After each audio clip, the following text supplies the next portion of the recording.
வணக்கம் மக்களே. எல்லாமே புதுசு புதுசா வந்துட்டே இருக்கு ஒரு நாளும். அதே மாரி இன்னைக்கு ஒரு புதுசா இருக்குது. என்னன்னா, நம்ம நடிகர் தனுஷ் வந்து அவர் ஒரு கொடிய அறிமுகப்படுத்தியிருக்காரு. அந்த கொடி எப்படிப்பட்ட கொடின்னா, சில பேருக்கு தெரிஞ்சிருக்கும். நெறைய பேருக்கு தெரிஞ்சிருக்க வாய்ப்பில்ல. அது எந்த மாரி கொடி? அது கொடியில வந்து எப்படி இருக்குன்னா, நடுவுல மேல வெள்ள, கீழ சிவப்பு, ஒரு நட்சத்திரம். சரிங்களா? அது ஒரு அவரும் முதலமைச்சர் இப்ப விஜய் சார் வந்து முதலமைச்சர் ஆனதுனால வந்து எல்லாத்துக்குமே வந்து அந்த ஒரு ஆசை தூண்டியிருக்கும்னு நினைக்கிறேன். சரி வர்றது தப்பு இல்ல. நெறைய பேர் வந்தா தானே நல்லா இருக்கும். அப்போ ஒரு போட்டி இருந்தா தானே ஏற்கனவே நான் இன்னொரு வீடியோல சொன்ன மாரி ஒரு போட்டி இருந்தா தானே நல்லாருக்கும். அந்த போட்டிக்குன்னு வந்து அப்பதான் கரெக்ட்டா இருக்கும். அப்பதான் மக்களுக்கு நல்லது நடக்கும். ஆ தனுஷ் சார் கட்சி ஆரம்பிச்சிருக்கு. சூப்பர் ஆரம்பிக்கட்டும். ஆ ஆரம்பிச்சிருக்காருல்ல, ஆரம்பிக்க போறாருங்கிற ஒரு செய்தி. ஆ பார்ப்போம். அது இன்னொரு நாளைக்கு பேசுவோம். ஏன்னா அத பத்தி இன்னும் சில டீட்டெயில் கொடிய பத்தி, அது கொடிக்குள்ள என்ன இருக்கு அப்படிங்கிறது ஒரு நாள் சொல்றேன். ம் நேத்து அமைச்சர் கீர்த்தனா அவர்கள் வந்து இந்த ஸ்கூல் பிள்ளைட்ட ஒரு அரசு பள்ளியில அவங்க துறை போணும்னா போலாம். தப்பு கிடையாது. ஆனா அவங்க துறை என்ன தொழில்துறை இது. அது சம்மந்தப்பட்டதா போணும்.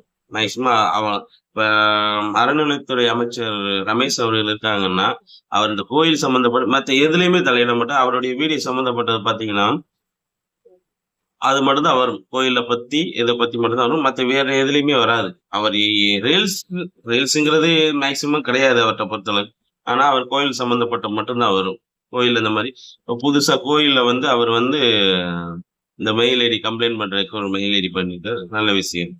அதே மாரி இருந்தா நல்லாருக்கும். உங்க கீர்த்தனா நம்ம அமைச்சர் அவங்க கீர்த்தனா வந்து தேவையில்லாம பள்ளிக்கூடத்துக்கு அந்த குழந்தைய வந்து நமக்கே வந்து ஒரு ஒரு ஒரு 30 வயசு, 35 வயசு ஆளுக்கே வந்து திடீர்னு ஒரு அமைச்சர பார்க்கணும், ஒரு எம்எல்ஏ பார்க்கணுமோ, இல்ல ஒரு முதலமைச்சர யாரையும் பார்க்கணும்னாலுமே ஒரு சில நடுக்கங்கள் இருக்கும்.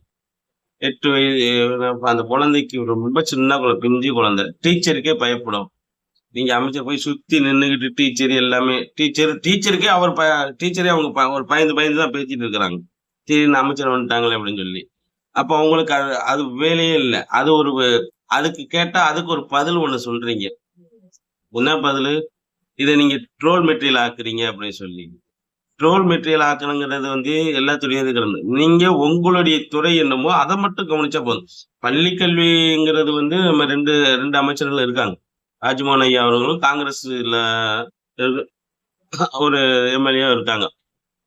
இப்போ உங்க தொழில்துறைய பார்க்காம நீங்க பள்ளிய ரீல்ஸ் போடணும் கேமரா எல்லாம் முன்னாடியே வந்து நிக்குது. கேமராங்கிறது வந்து பார்த்தீங்கன்னா, ஒரு ஸ்கூலுக்கு போனா, அரசு பள்ளிக்கு போனா, ஒரு இடத்துல குறிப்பிட்ட இடத்துல நின்றணும். வாசல்லயே பள்ளி அறை வரைக்கும் போகக்கூடாது.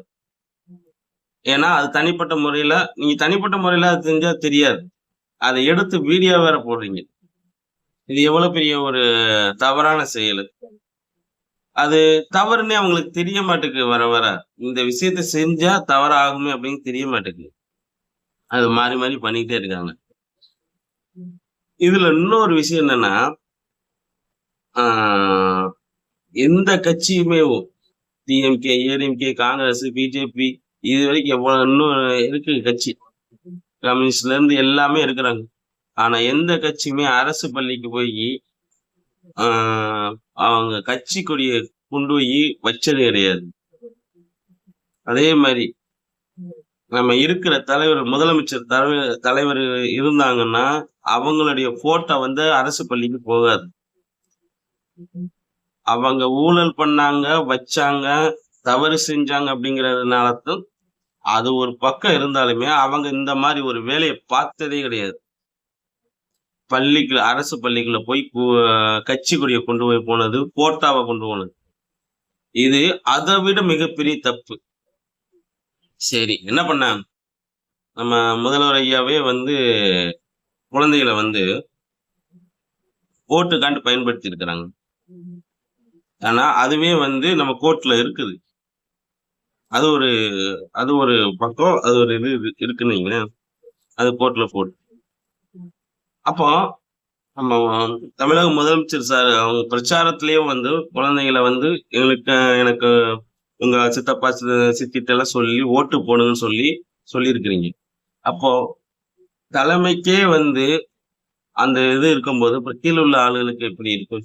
அத வந்து தலைமை தான் திருத்தணும். இப்ப நீங்க முதலமைச்சர் ஆயிட்டீங்க, அதிகாரத்துல இருக்கிறீங்க. அதிகாரம் இருக்கும்போது வந்து பாத்தீங்கன்னா ஒரு சில விஷயங்கள் பண்ணக்கூடாது அப்படிங்கிற ஒரு வரமுறை கொண்டு வரணும். கொண்டு வந்தா மட்டுமே நல்லா இருக்கும். இது என்ன செய்ய போகுதுன்னு தெரியல.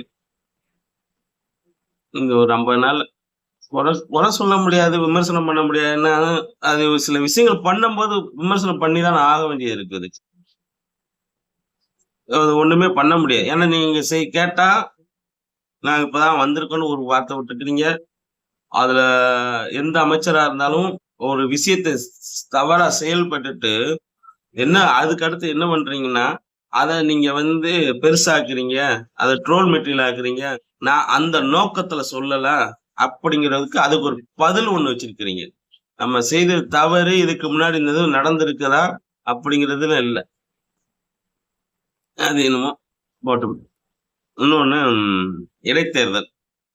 இடைத்தேர்தல வந்து மத்த ஸ்டேட்ல வந்து தேர்தல் ஆணையம் வந்து அறிவிச்சிருக்காங்க. நம்ம ஸ்டேட்ல மட்டும் இன்னும் தள்ளி போய்க்கிட்டே இருக்கு. இன்னும் அறிவிக்கவே இல்ல. காரணம் என்னன்னா 4, 5 தொகுதியா இருந்துச்சு. இப்ப 7 தொகுதியா இருக்குது. அப்போ தேர்தல் ஆணையத்துக்கே தெரியுது இன்னும் மறுபடியும் ராஜினாமா பண்ணுவாங்க அப்படின்னு சொல்லி. தேர்தல் ஆணையம் யார்ட்ட இருக்கு? நம்ம மேலிடத்துல வந்து பிஜேபி. அப்ப அவங்க வந்து ஒரு இடத்துல அமைதியா இருக்காங்கன்னா, வேற ஏதோ ஒரு செயல் நடக்குதுன்னு அர்த்தம். ஏன்னா, அவங்க இவ்வளவு தூரத்துக்கு ஒரு விஷயத்த பார்த்துக்கிட்டு இருக்கிறாங்க. என்ன நீங்க செய்யற தவறுகள பார்த்துட்டு இருக்கிறாங்க. தவறுகள் செய்ய, செய்ய, செய்ய, செய்ய அது உங்களுக்கு தான் ஆபத்தாகி முடியும். வேற அமைச்சர்களுக்கோ, எம்.எல்.ஏக்களோ, நம்ம தமிழக முதல்வர் விஜய் சாரா இருந்தாலும் சரி அதுதான். ஏன்னா, சில தவறுகள் வந்து நீங்க அவங்க தவறு பண்ணாங்கன்னா உங்கள மாத்தி ஓட்டு போட்டு மெஜாரிட்டி எல்லாருனாலும் ஒரு நம்பர குடுத்துருக்காங்க.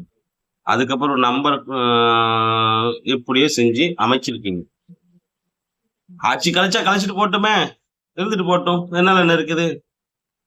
கலைச்சா என்ன செய்ய போறோம்? அடுத்து உங்களுக்கு தான் அடுத்த ஆட்சி கலைச்சோம்னா, நீங்க 200 தொகுதி ஜெயிப்பீங்க.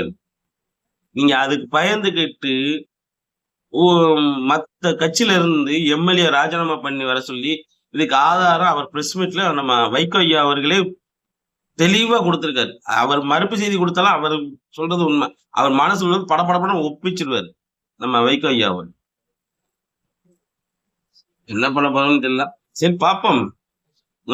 நாளைக்கு நாளைக்கு தனுஷ் சார் வந்து கட்சி கொடிய அறிமுகப்படுத்தி அவர் கட்சி ஆரம்பிக்கமா சொல்லியிருக்காரு. அந்த கட்சி கொடிய பத்தி ஒரு சில விவரங்கள் இருக்குது. பத்தி பேசுறேன். நன்றி, வணக்கம்.